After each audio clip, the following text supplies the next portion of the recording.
Minasan, konnichiwa. So, I need to talk about a subject that I'm surprised I haven't gotten into yet, and that's of one Tetsuya Naito in New Japan Pro Wrestling. As you can see, Return of Wrestler Spotlight, the leader of, and I'm going to butcher this name, amazing since I got his Japanese name right, but I can't say this name in Spanish. How long was it in San Antonio? That point notwithstanding, I'm gonna butcher the name, but let me go ahead and give it a shot. Los Ingobernables de Japón. I screwed that up. I apologize to everyone who speaks Spanish. I passed it with an A once after failing it twice. Please don't judge me. But anyway, that's neither here nor there. Let's talk about Naito. My boy, Naito. Yes. Let's start with the basics about Naito. Let's talk about his career accomplishments before everyone knows him for winning now. Former IWGP Junior Heavyweight Tag and Heavyweight Tag Champion with Yujiro Takahashi when they were No Limit. He's a former Never Openweight Champion. Won the G1 Climax back in 2013. Okay. I've always been a fan of Naito. Thought he was just, he didn't have the right gimmick that would get him his due, his just rewards, his main event spotlight.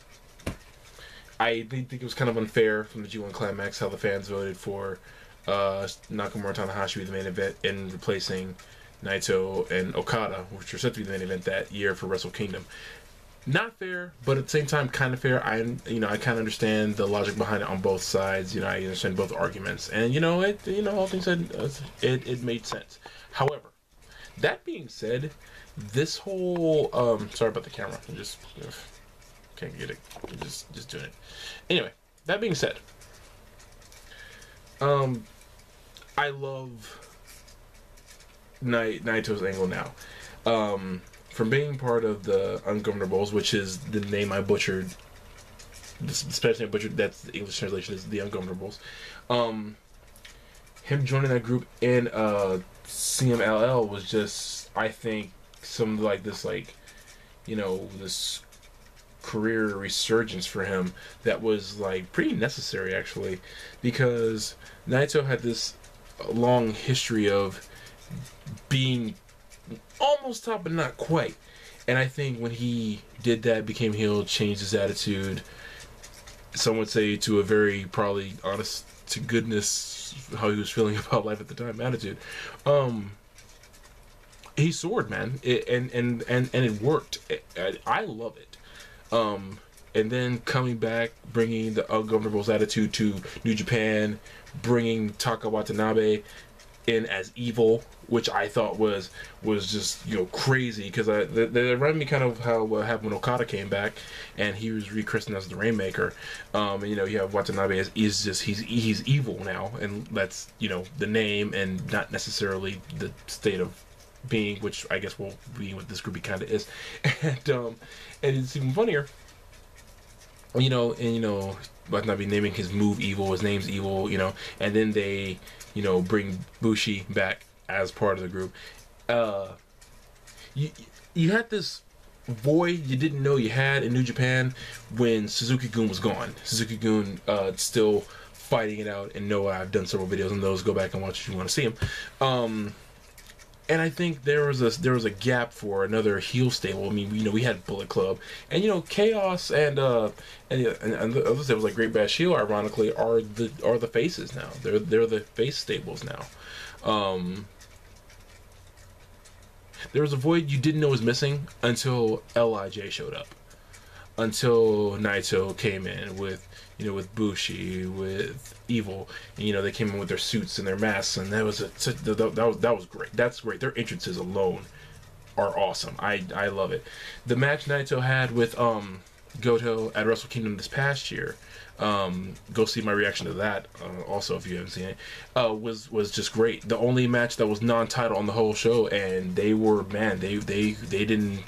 they didn't, you know, mess with each other, man. Goto and Naito really went to the wire on that one. And what I always knew was interesting was that Naito was smiling at the end of that match. Always loved that, because I think Naito, in a way, is like, he's like the Bray Wyatt of New Japan.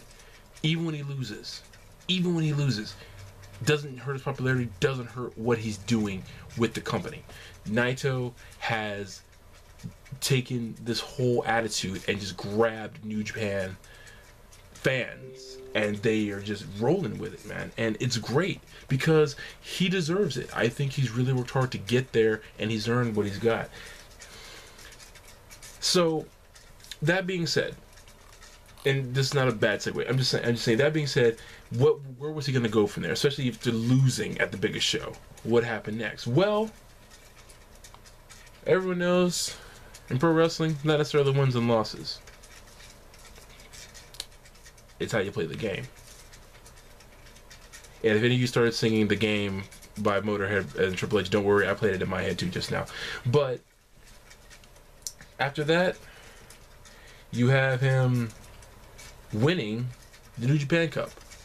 And who did he beat in the finals? Goto. The same guy he beat at who he lost to at Wrestle Kingdom. And then, of course, there was the whole thing with Goto joining Chaos, which is another video I should make probably, but that's for another time. Which I thought was a great win for him. He deserved it. He deserved to be in that spot.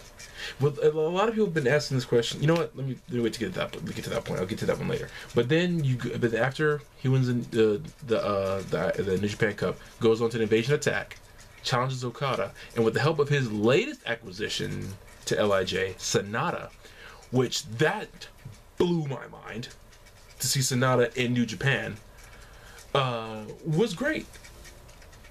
And then he's even defended it successfully. Naito's even defended against the title successfully against Ishii at Wrestling Dontaku.